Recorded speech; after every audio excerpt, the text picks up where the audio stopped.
ఇదో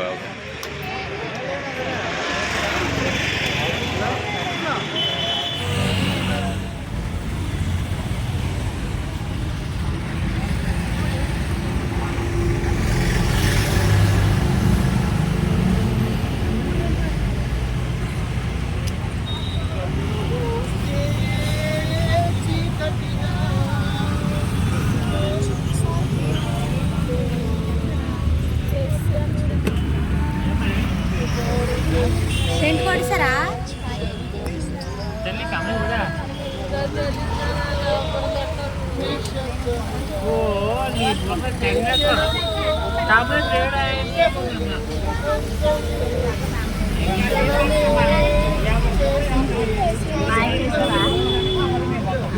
రాలేడు కదా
పట్టు పరుపు పైన మట్టి పట్టులో నిన్ను పెట్టక తప్పదురా ఏ క్షణమో తెలియదు జీవితాంతం ఈ క్షణమే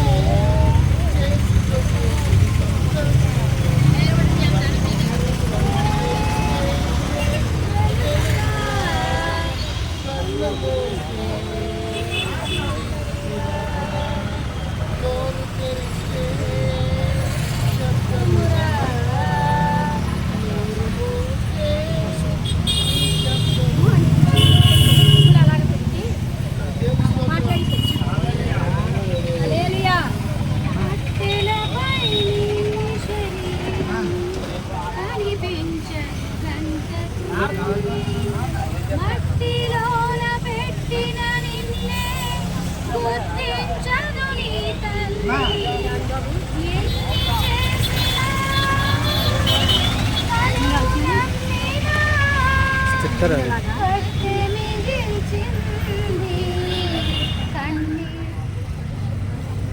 అమ్మ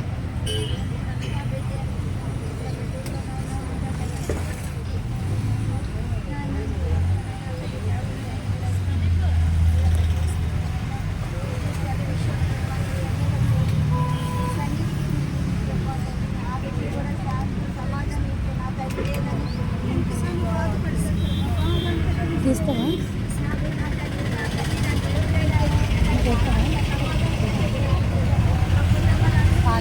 స్టార్ట్ అయిపోయింది.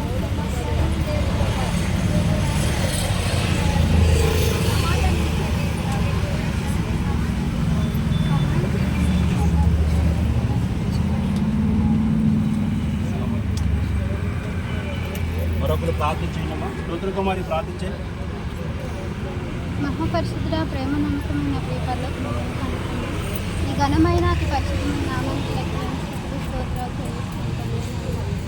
ప్రభా మమ్మల్ని అందరినీ తండ్రి కుమార్తెను గురించి తండ్రి విశేషం ప్రకారం తండ్రి మమ్మల్ని బయలుపరిచి ఉన్నారు ప్రభా. ఆ బిడ్డ ఈ లోకంలో బ్రతికినన్ని దినాలు కూడా తండ్రి మీరు ఎంతగానో ఆ బిడ్డను కాపాడారు ప్రభా. ఎన్నోసార్లు లేవనెత్తారు. మరి ఇది నీ చిత్తమై ఉన్నది ప్రభా. నా తండ్రి ఏదో ఒక దినాన్ని మేము తండ్రి ఈ లోకాన్ని విడిచి వెళ్ళవలసి ఉన్నది ప్రభా. మాకంటే ముందుగా ఇదిగో తండ్రి మీరు మాత్రం పిలుచుకున్నారు ప్రభా. మీకు వందనాలు అయా తండ్రి. నాన్న జరగవచ్చు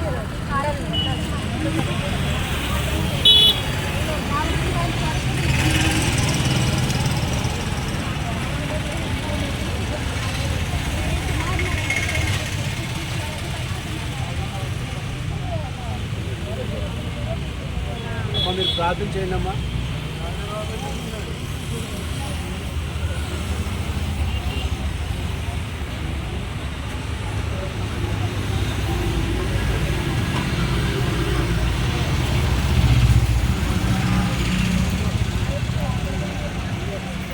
అయ్యా అందరూ రండి, టైము స్టార్ట్ చేసుకున్నాం. లోపల తీసుకోవాలి కదా. అందరూ ఒప్పుకోండి.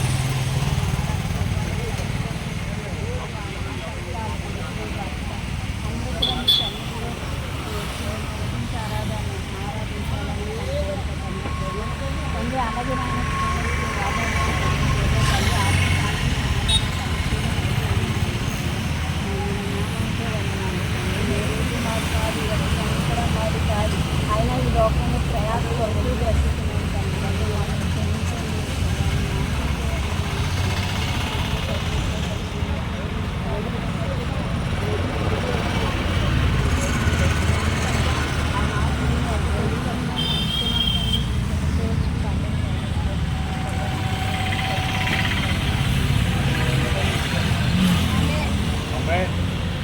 సమయం ముందు లేఖన భాగం మనం ఒకసారి జ్ఞాపకం చేసుకుంటాం. మరణం అన్నది మనం గ్రహించాలి. లోకంలో ప్రతి మనిషి కూడా ఏదో ఒక రోజు మరణిస్తారు. మరణానికి వయసు తారతమ్యం లేదు. చిన్నవాళ్ళు, పెద్దవాళ్ళు, ముసలివాళ్ళు, మగవాళ్ళు అని ఏది లేదు. కానీ ప్రతి ఒక్కరు కూడా ఏదో రోజు శరీరం లోకమును విడిచి అవసరం ఎంతో ఉంది. దయచేసి ఒక 10 నిమిషాలు మీరు చాలా జాగ్రత్తగా ఆలోచించండి. మనిషికి జీవితం మీద ఎప్పుడు ఇటువంటి ఆలోచన కలుగుతుంది అంటే, ఒక వ్యక్తి మరణాన్ని మనం అందరం కళ్ళారా చూసినప్పుడు ఇది తిరిగి మనకి అగైన్ ఒకసారి మనకు వస్తుంది ఇదో రోజు. కానీ ఈరోజు ఈమెను చూసి మనం అందరం చింతిస్తున్నాం. చాలా బాధ అనిపిస్తుంది అందరికీ. ఆమె కూడా ఇంకా బ్రతకాలని ఆశ ఉంది, తన పిల్లలకి కూడా ఇంకా బ్రతికితే బాగుందని ఆశ ఉంది. కానీ దేవుని చిత్తాన్ని మాత్రం ఎవరు కూడా ఆపే ఆస్కారం లేదు. సో ఆపే ఆస్కారం అన్నది ఒక ప్రార్థన ద్వారా తప్ప ఇంక దేని ద్వారా లేదు.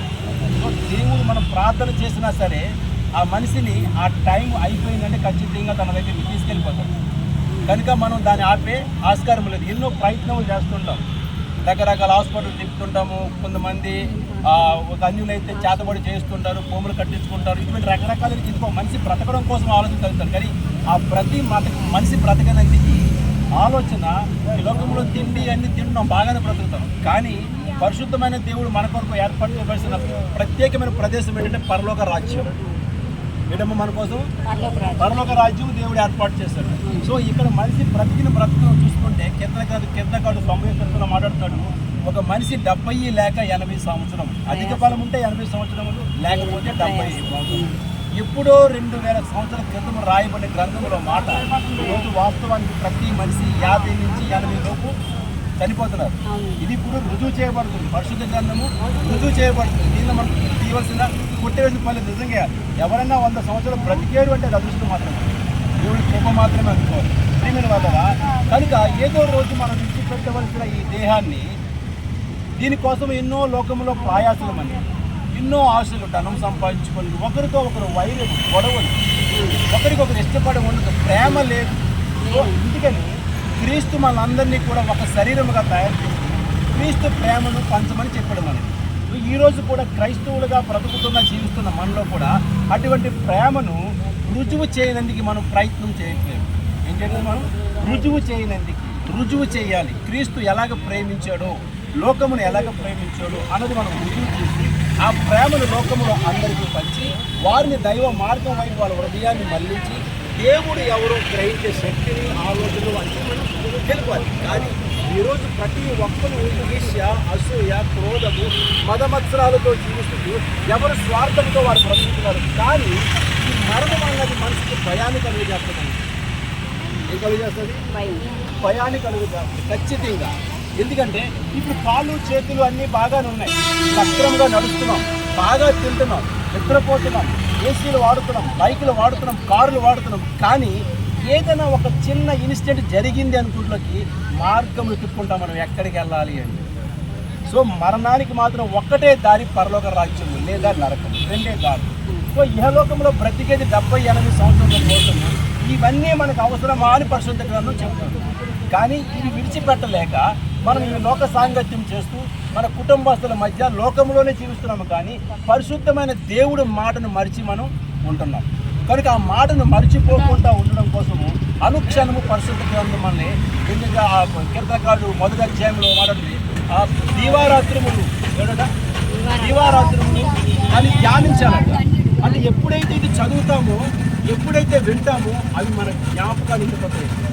చిన్నప్పుడు ఈ అందరికీ అమ్మ ఎలాగ బ్రతకాలి నేర్పుతుంది, ఎక్కడికి వెళ్ళాలో చెప్తుంది, ఎడమ పక్కన వెళ్ళండిరా, కుడి పక్కకి వెళ్ళకండి చెప్తుంది. అది ఇంతవరకు మనకు జ్ఞాపకం ఉందా లేదా? కానీ ఈ మాటలు మనకి ఎందుకు జ్ఞాపకం ఉంది? కారణం ఏంటి అంటే దీని మీద మనకున్న శ్రద్ధ తక్కువ, దీని మీద మనకున్న ఆలోచన చాలా తక్కువ. మనకి నచ్చినట్టుగా జీవించాలి, మనకి నచ్చినట్టుగా బ్రతకాలి అనుకుంటే దేవుడు ఎవరిని ఇష్టపడండి, నన్ను కూడా ఇష్టపడండి. దేవుడు ఇష్టపడాలి అంటే దేవుడికి నచ్చినట్టుగా బ్రతకాలి. దేవుడు అన్నవాడు ఎక్కడ ఉన్నాడండి, ఎలాగున్నాడు అంటాం. సో మనందరికీ ఇప్పుడు ఇలా బ్రతుకుతున్నాం కదా, మనమందరం బ్రతుకుతున్నాం కదా, ఈ సొసైటీలో బ్రతుకుతున్నాం. మనం బ్రతకడానికి ఏది కావాలి? మొదటిగా ఏది కావాలి మనకి చెప్పండి, ఏది కావాలి? ఇంకా చెప్పాలి, గాలి కావాలి. సో గాలి ఎవరికైనా కనిపిస్తుందా? మరి గాలి కనిపించలేదు కదా. అలాగే దేవుడు కూడా కనిపించకుండా మానవుడి కోసం ప్రత్యేకంగా ఏర్పాటు చేసింది. కరెంట్ ఎవరికైనా కనిపిస్తుందా? కరెంట్ కేక్ కనిపిస్తుంది, కనపడదు. వేడి ఎవరికైనా కనిపిస్తుందా? కనిపించదు.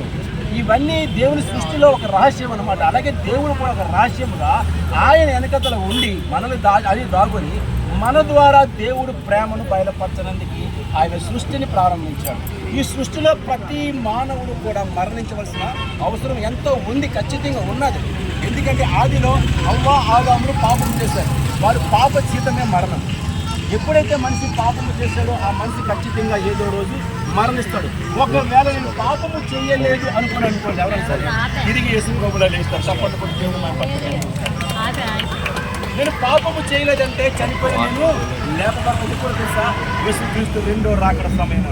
యేసుక్రీస్తు సిలువలో మరణించినప్పుడు, ఆయన సిలువలో ఏలాడబడినప్పుడు, తన ప్రాణము ఆఖరి ప్రాణము పోయినప్పుడు సమాధులు ఏమయ్యాడ? తెరవబడ్డాయి. తెరవబడ్డాయి. ఎందుకు తెరవబడ్డాయి అంటే వాళ్ళందరూ పరిశుద్ధులు కాబట్టి. ఈరోజు ఆ పరిశుద్ధంగా మనం జీవించగలిగినప్పుడు ఖచ్చితంగా దేవుణ్ణి మనం చూడగలుగుతాం. ప్రియమైన వాళ్ళ కానీ ఇప్పుడు మాత్రం మనం జ్ఞాపకం చేసుకున్నాం. ప్రసంగి గ్రంథకర్త రాస్తున్న అద్భుతమైన జ్ఞాని, ఈయన ప్రపంచంలోనే కోటీశ్వరుడు. ఆ రోజుల్లో ఇంత జ్ఞాని మాట్లాడుతున్న మాట ప్రసంగి 12వ అధ్యాయం 6వ వచనం ఒకసారి మనం జ్ఞాపకం చేసుకున్నాం. ప్రియమైన వాళ్ళరా,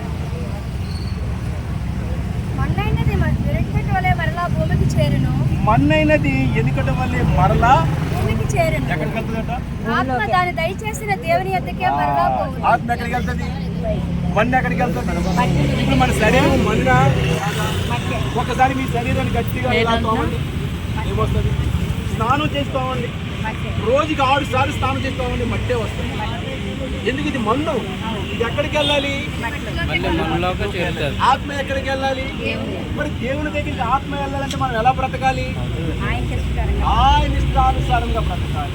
ఈరోజు ప్రతి ఒక్కరు నా ఇష్టము అనే జీవంతో బ్రతుకుతున్నారు. నేను చెప్పినట్టుగా చేయాలి అంటారు, కానీ దేవుడు చెప్పినట్టుగా చేయాలి అని మనిషి ఎవరు కూడా ఆలోచించారు. ఎందుకని? ఆదాము చేసిన పాపమే ఇప్పుడు మనము చేస్తున్నాం. ఆదాము నడిచిన నడవలోనే మనము నడుస్తున్నాం.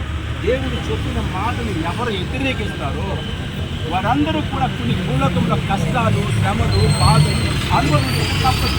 కానీ దేవుడు ఒక్కడ చెప్తున్నాడు, ఒకవేళ నువ్వు మారు మనసు పొందితే, ఒకవేళ నీ హృదయం మార్చబడితే, నీ పాపాన్ని నువ్వు విడిచిపెడితే, నీ వ్యసనాలను విడిచిపెడితే, నువ్వు దేవుణ్ణి మనపూర్వకంగా కోరుకుని నువ్వు ప్రాణం విడిస్తే పరలోక రాజ్యంలో ఖచ్చితంగా ఉంటుంది. ఎందుకు ఈ మాట మనం చెప్పగలమంటే, సిలువలో వేలాడబడిన 2 దొంగలు, 2 దొంగలు, అందులో ఒకడు మంచివాడు, ఒకడు చెడ్డవాడు ఎందుకయ్యాడు? ఎందుకంటే దేవుడు ప్రేమను గ్రహించగలిగాడు కాబట్టి, దేవుడు చిత్తాన్ని ఆలోచించాడు కాబట్టి, ఒక మనిషి మన కొరకు వచ్చి ప్రాణం పెట్టిన దేవుడు అని చెప్పాడు కాబట్టి ఆ రెండో వ్యక్తి పరలోక రాజ్యంలో స్థానం సంపాదించుకున్నాడు. మరి మొదటివాడు తన జీవితం కొనసాగిస్తున్నాడు, మనం ఇలాగే ఉంటే బెటర్ అంటున్నాడు, కనుకనే శిక్ష అనుభవించాడు. ప్రియమైన వారులారా, మన్ను అనేది ఖచ్చితంగా ఎక్కడికి వెళ్తుందట? మట్టిలోకే వెళ్తుంది. ఆత్మ ఎక్కడికి వెళ్ళాలి? మన పిల్లలు ఇక్కడ ఇల్లించి స్కూల్కి వెళ్ళారు, మళ్ళీ అది ఎక్కడ రావాలి? ఇప్పుడు మనము దేవుడిచ్చిన ఆత్మ మంది కాదండి, మంది మంది అని ఫీల్ అవుతాం. నాది నాది అంటూ ఒక పాట ఉంది కదా, చక్కని పాట ఉంటుంది.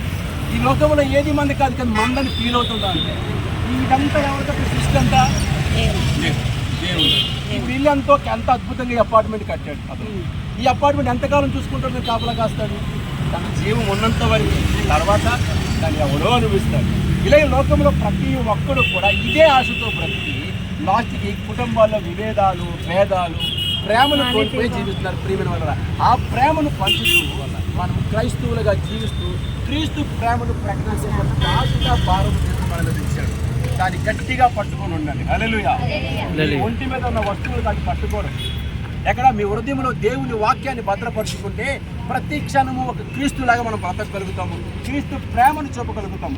మన్నది ఎప్పటికైనా మట్టిలోకి పోతాయా? ఇది నేను ఎక్కడి తెచ్చుకున్నాను? సహోదరి ఎక్కడి నుంచో తన స్నేహితురాలు, మంచి స్నేహితురాలు ఉంది, మంచి వస్త్రములు కొనుక్కుంది, చాలా బాగున్నాయి, ఇద్దరు ఒకే సైజు, ఒకే ఈక్వల్ డ్రెస్, సేమ్ కొలతలు. అంటుందట, నేను ఈరోజు బయటికి వెళ్తాను, నాకు డ్రెస్ ఇవ్వాలని అడిగిందట. అడిగితే ఆ సహోదరి అంటే ప్రేమతో ఆ డ్రెస్ ఇచ్చింది, ఇది వేసుకొని ధరించింది. దీని మీద దీనికి ఎంత రెస్పాన్సిబిలిటీ ఉంటుందో తెలుసండి. ఎందుకో తెలుసా? ఇది పాడైన, చిరిగిన, కన్నం పడిన స్నేహితురాలు ఏమంటది? ఇది ఎవరిది? ఎరువు. ఎరువు ఎవరిది? ఇది ఎరువు, మంద కాదు. ఎరువు తెచ్చుకున్న దేవుని ఆత్మను, దేవుడు ఆత్మ మనకి ఎరువుగా ఇచ్చి భూలోకంలో స్వేచ్ఛగా బ్రతికి సంతోషముగా ఉండి నా మాట ప్రకారంగా జీవించండి అన్నాడు. ఒక స్నేహితురాల దగ్గర తెచ్చుకున్న వస్త్రములు భద్రంగా ఇవ్వగలుగుతున్నావు, కానీ ప్రియమైన వారులారా, దేవుడు ఇచ్చిన ఆత్మను దేవుని దగ్గర భద్రముగా ఎందుకు పంపించలేకపోతున్నాం? ఎందుకని? స్వార్థము. ఈ స్వార్థముతో మనిషి జీవించడం వల్లే ఈ యొక్క ఎరువు తెచ్చుకున్న ఆత్మ దేవుని దగ్గరికి చేరలేకపోతుంది. మరి ఎక్కడికి చేరుతుందండి? దేవుని స్తోత్రాలు. హల్లెలూయా. దారి ఏమీ లేదు. చూడండి, లోకంలో ప్రతిదీ రెండే, ఆడ మగ, ఏమా కుడి ఎడమ, ఓకేనా? జీవము, నరకం, నరకం, మరణము, పరలోకరాజ్యము, నరకం, ఓకేనా? రెండే, ఇంక వేరే ఉండవు. వేరే ఉందని పర్లేదు, ఈ కైలాసగిరి కాకపోతే జూపాడికి వెళ్ళిపోతావు, జూపాడికి కాకపోతే ఎక్కడికి వెళ్ళి అరకు వెళ్ళిపోతావు అన్నది కాదది. రెండే రెండు దారులు. నువ్వు ప్రయాణించే దారి ఏదైతే మంచి దారో అది మాత్రమే నిన్ను స్వర్గానికి తీసుకెళ్తాను. సో ఇందులో ఏ కుల మత భేదం లేదండి. మనిషి ఏ జీవితంలో ఎలాగ బ్రతికినా సరే సొసైటీకి, తన కుటుంబానికి ఉపయోగపడిన వాడు మాత్రం మానవ జన్మ ఇచ్చిన వాడిని నేను నమ్ముకోవచ్చు. అది దేవుని ప్రేమ పంచు. నా కోసం బ్రతుకుతాను, నా పిల్లల కోసం బ్రతుకుతాను అన్నవాడు కూడా ఎవరు మనిషే కాదండి. బతకొచ్చు, అది బాధ్యత. కానీ మనలాగే అటువంటి వారిని వాళ్ళ ఆదరణ, ప్రేమను మనకు అందరికీ చూపించవలసిన బాధ్యత దేవునికి వందనాలు. రెండో మాట చూస్తున్నాం చూడండి, 9వ అధ్యాయం 12వ వచనం. 9వ అధ్యాయం 12వ వచనం అమ్మా. ప్రసంగి వచ్చింది, ప్రసంగి 9:12. ఇప్పుడు అక్క గట్టి చెప్పక్క, గట్టి చెప్పు. నరులు ఎరుగరు, నరులు ఎరుగరు. చేపలు బాధకరమైనవి, వలయందు చిక్కబడినట్లు. ఎక్కడమ్మా? పిట్టల వలలో పట్టబడినట్లు. అశుభకాలము హఠాత్తుగా మీకు చేటు కలిగినప్పుడు మరణానికి భేదం లేదు, చిన్న పెద్ద తారతమ్యం లేదు.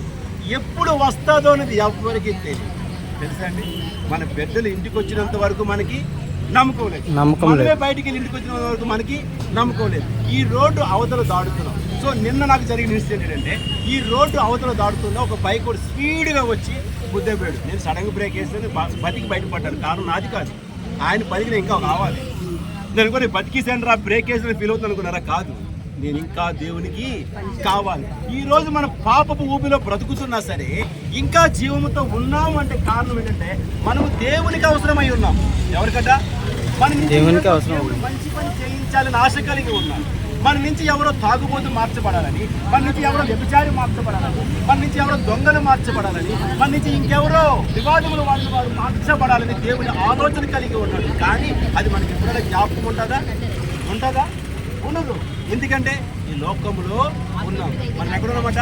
లోకంలో ఉన్నాం. లోకంలో ఎదుటి వారిని చూస్తున్నాం కానీ మంచిని చూడట్లేదండి. ఎదుటి వారిని చూస్తున్నాం కానీ మంచి ఆలోచించట్లేదండి. సో దేవుడు చెప్పిన మాటలు ఇక్కడే మనం మర్చిపోతాం.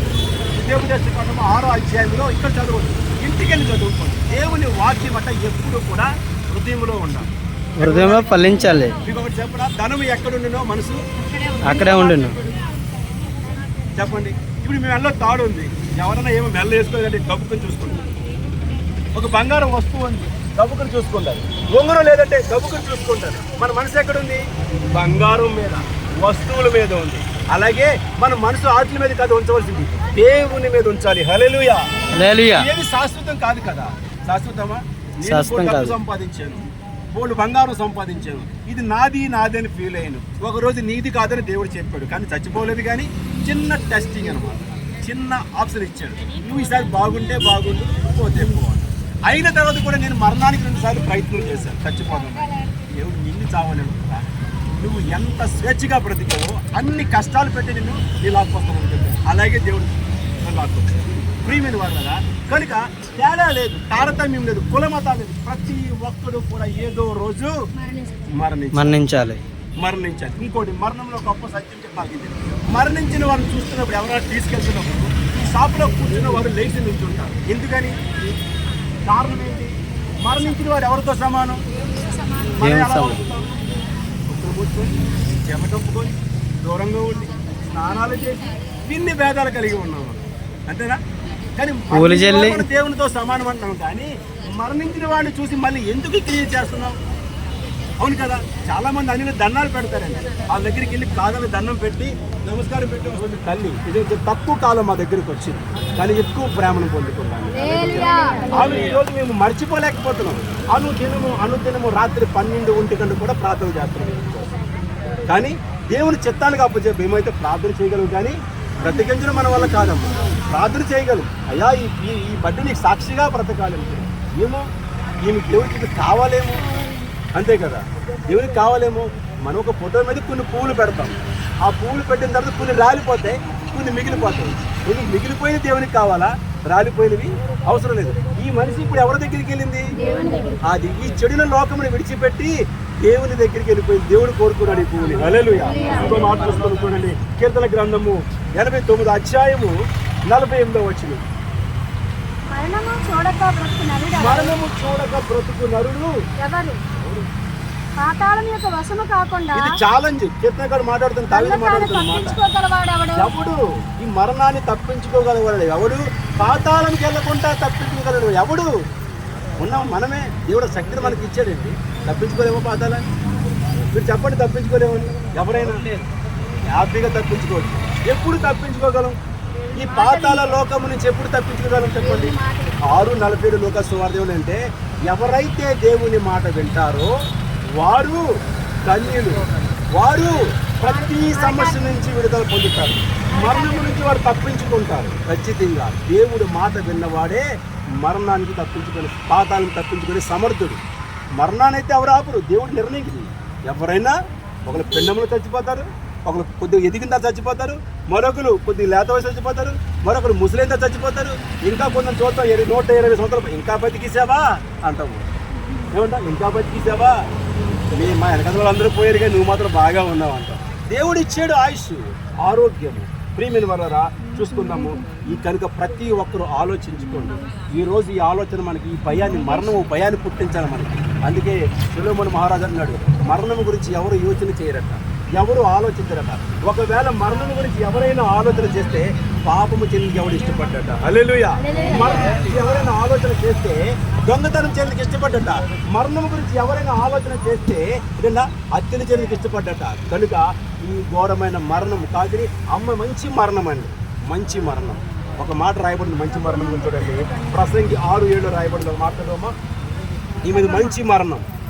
నేను అంటున్నాను, ఈమెది మంచి మరణం. సుగంధ తైలము కంటే మంచి పేరును మేలు. ఒకని జన్మదినము కంటే మరణ దినము. ఇక్కడ మంచి దినము మరణ దినము ఎందుకు మంచి దినము అని రాయబడిందంటే, ఒకడట 100 మంది పిల్లలకి అన్నాడట. ఎంతమందినమ్మా? 100 మంది పిల్లలకి అన్నాడట. 100 మంది పిల్లలకి అనేవాడు తగు రీతిగా మరణం చెందలేదు. తన ముఖం కనిపించలేదు, కళ్ళు కనిపించలేదు, చెప్పండి, అవయవాలు ఏమీ కనిపించలేదు. మరి దుర్మరణమే కదా. మరి నాకు తండ్రి ఇలా కూడా ఎలా చెప్పగలం? చెప్పలేము. కానీ అన్నాడు పడిపోయిన పిండము గతి మేలు అట. హల్లెలూయా.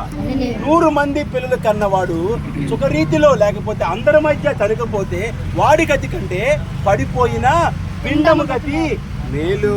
ఒకడు 100 మంది పిల్లలు కని దీర్ఘాయుష్మంతుడై చిరకాలము జీవించి అతడు సుఖ అనుభవమును ఎరగకయు తగిన రీతిని సమాధి ఇప్పుడు సుఖపడలేదట.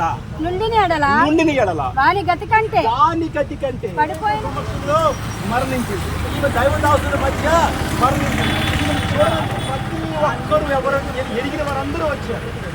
ధనిరాలా కాదా? ధనిరాలే. ఈమె చేసుకున్న పుణ్యఫలం, ఈమె చేసిన ప్రార్థన, ఈమె దేవుని పక్షాన్ని ఉండి అందరి మధ్యన చక్కని మరణం ఇచ్చాడు. కనుక ఈమె అందరూ కూడా ఎలాగదా వివాహం చేసిన పెళ్లి కొడుకుని ఎలాగ మనం ముస్తాబు చేసి చేయబెడతామో అలాగే చేయబెడుతున్నాం. మేము ఎక్కడికి? దేవుని యొద్దకి. శరీరాన్ని మనుల కలపడానికి ఆత్మను దేవుడి అర్పణ కొనుక్కుంటుంది. హల్లెలూయా. ఈమెను వల్ల ప్రతి ఒక్కరు గమనించుకోండి. దేవుడి శక్తి చాలా గొప్పది. అది ఆలోచించండి. ఈ లోకములో బ్రతుకుతున్న ప్రతి ఒక్కరు కూడా ఇది నాది అనుకుని ప్రతి ఒక్కరు కూడా ఏదో రోజు సమయం అయిపోయింది, ఏంటంటే సమయం అయిపోయింది అంటారు. ఎవరికైనా తెలుసా? చెప్పండి, ఎవరికైనా తెలుసా? ఈరోజు రాజకీయ నాయకులు ప్రపంచంలో మొత్తం అందరూ చాలా టెన్షన్తో ఉన్నారు. అందరూ గెలుస్తారు. ఎవరు గెలుస్తాడు? యారికే తెలియదు ఎవరు గెలుస్తాడు. దాని పద్ధతిగా ఫ్లాట్గా గెలుస్తుంది. ఎవరు గెలుస్తాడు? మరి చెప్పండి, నేను గెలుస్తాను చెప్పలేదు. అది రిజల్ట్ రావాలా, ఎక్కడ తగ్గాలా, ఏం చెప్పాలా, అప్పుడు నమ్మాలా. కానీ మనిషి అయితే మాత్రము సన్మార్గంలో నడిస్తే నేను ఖచ్చితంగా దేవుని యొక్క గెలుపు పొందేను చెప్పగలను. అందుకే పౌలు భక్తుడు మాట్లాడాడు, నేను మంచి పోరాడుతుంది, విశ్వాసంలో కాపాడుకుంటుంది, నా పరుగు తడబుట్టుతుంది, నా కొరకు ప్రత్యేక జీవ కిరీటము అది సవాల్తో కూడిన మాట. ఈరోజు మనం అందరము చచ్చిపోతే దేవుడి దగ్గర వెళ్ళిపోతాం. మనం గుర్తుగా చేసుకుని ధైర్యంగా దేవుడి దగ్గర చాలు. దేవుడి దగ్గర ఖచ్చితంగా మనం అందరం వెళ్తాము. ఏదో రోజు మనకి ఈ సమస్య వచ్చినప్పుడు మనం ఆ తల్లిని చూడొచ్చు, తల్లితో పాటు మన దేవుని కూడా చూసే కలుపుకొని అద్భుతమైన భాగ్యం దేవుడు మనకు చేస్తారు. అందరూ తలలో ఉంచండి, ప్రార్థన చేసుకుని ముగిద్దాం. ఎవరైనా దయచేసి ఎవరైనా బంధువులు, స్నేహితులు, ఎవరైనా కుటుంబస్తులు ఎవరైనా చూడదమ్మా. మరి వృత్తిని తీసుకెళ్తున్నాం మనం. ప్రతి ఒక్కరు ఎవరైనా చూడాలనుకో చూడండి, ఆహ్వానించండి, కళ్ళని చూడండి. ఎవరైనా జ్ఞాపకం ఆడుకోండి జాగ్రత్తగా. ఫోటో అలాగా స్థిరమని నమ్మకు ధరయెవ్వరికి పరలోకమే స్థిరము, నిజముగా పరలోకమే స్థిరము. మరదేశులము ప్రియులారా మన కొనిది కాదిప్పుడు, నిజముగా కొనిది కాదిప్పుడు.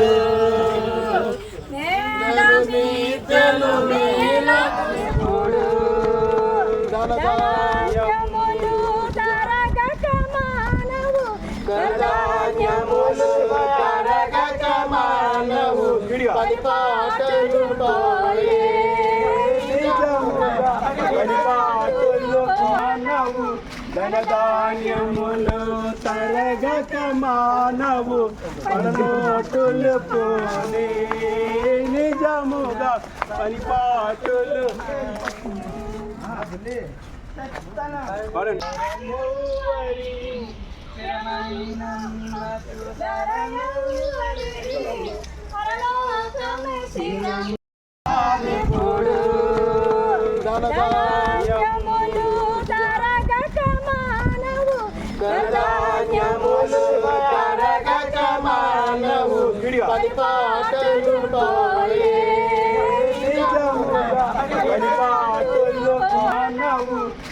ధాన్యములు తరగక మానవు పరలోటులు పోనే నిజముగా పరిపాటులు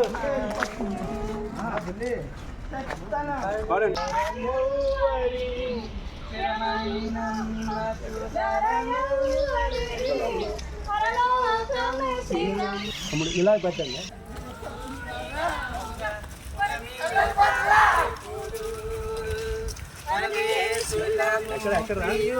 ముందు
అనే తలాటే అటే తలాటే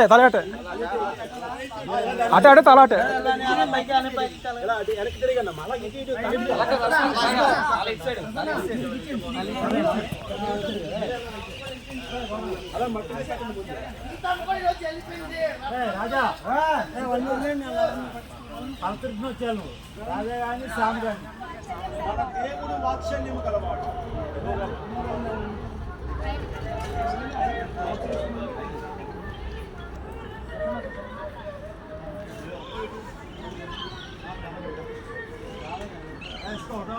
యెహోవా భక్తుల మరణము ఆయనకెంతో శ్రేష్టం. దేవుడైన బిడ్డలు భక్తులు ఎవరైనా సరే దేవుడికి చాలా ఇష్టం. కాబట్టి ప్రతి ఒక్కరు దేవుడికి ఇష్టంగా జీవించండి. బిడ్డ మరి పరలోక రాజ్యం చక్కగా వెళ్ళిపోయింది. అది శరీరం బట్టి మనం మంటలో కలుపుకోవడానికి ప్రయత్నం చేస్తున్నాం. ఓకేనమ్మా? మరి దించండి, తల్లిదండ్రులు దించండి, ప్రార్థన చేద్దాం. ప్రార్థన చేద్దాం. అప్పుడు అందరూ చేతులతో బట్టి పడుకోండి.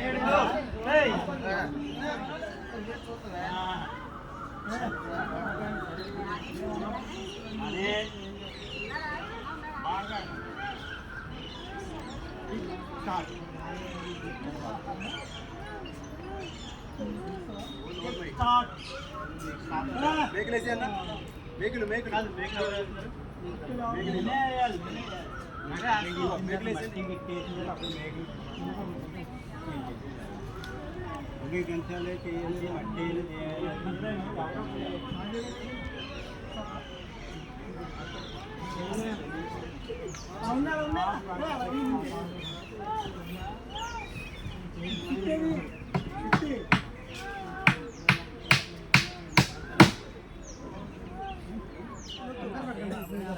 ఆయన చెప్తున్నాను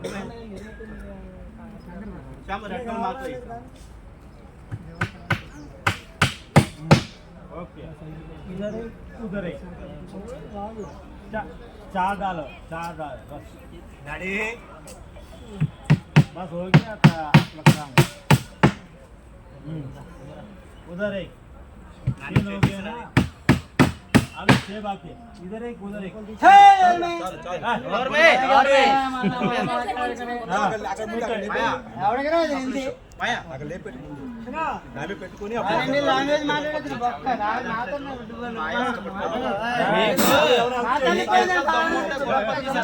బాబు హెల్ప్ చేయండి. కాదు దమ్ముంటే గోంపాలు తీసేస్తాం. మాయా చిన్న మాయా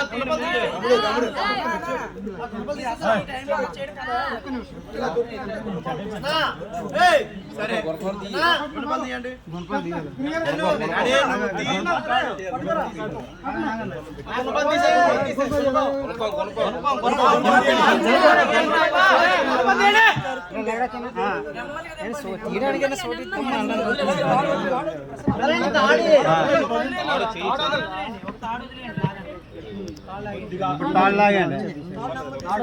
అందరూ చేత పట్టు పట్టుకోండమ్మా.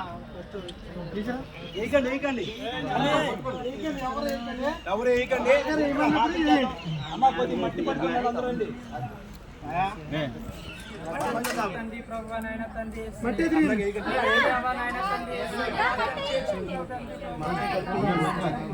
అమ్మా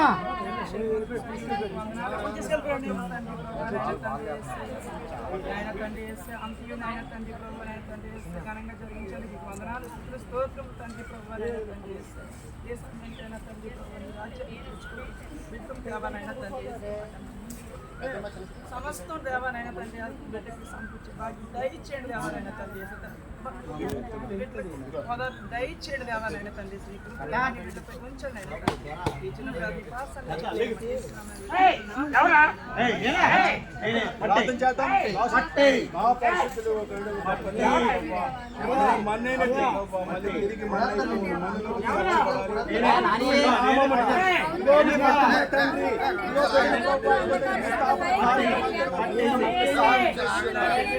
ఆత్మని మీ దగ్గర చేర్చుకొని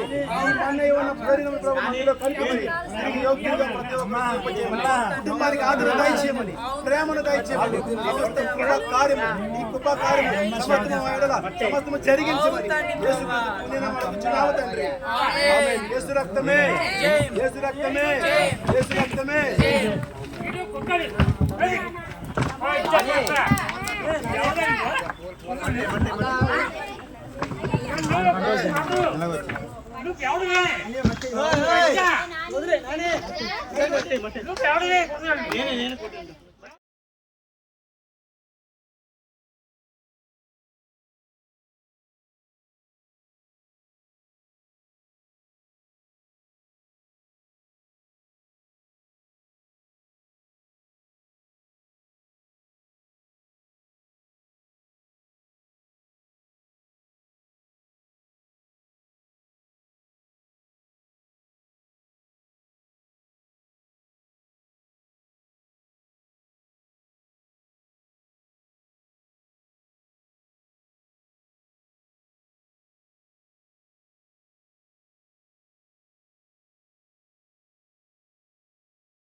hi friends, Holi prayer home Gajuwaka సంగమ వారు మాట్లాడిన విలువైన దేవుని సందేశములను మీరు వినటానికి మా యొక్క యూట్యూబ్ ఛానల్ హోలీ ప్రేయర్ హోమ్ను సబ్స్క్రైబ్ చేసుకొని పక్కనున్న బెల్ ఐకాన్ క్లిక్ చేయగలరు.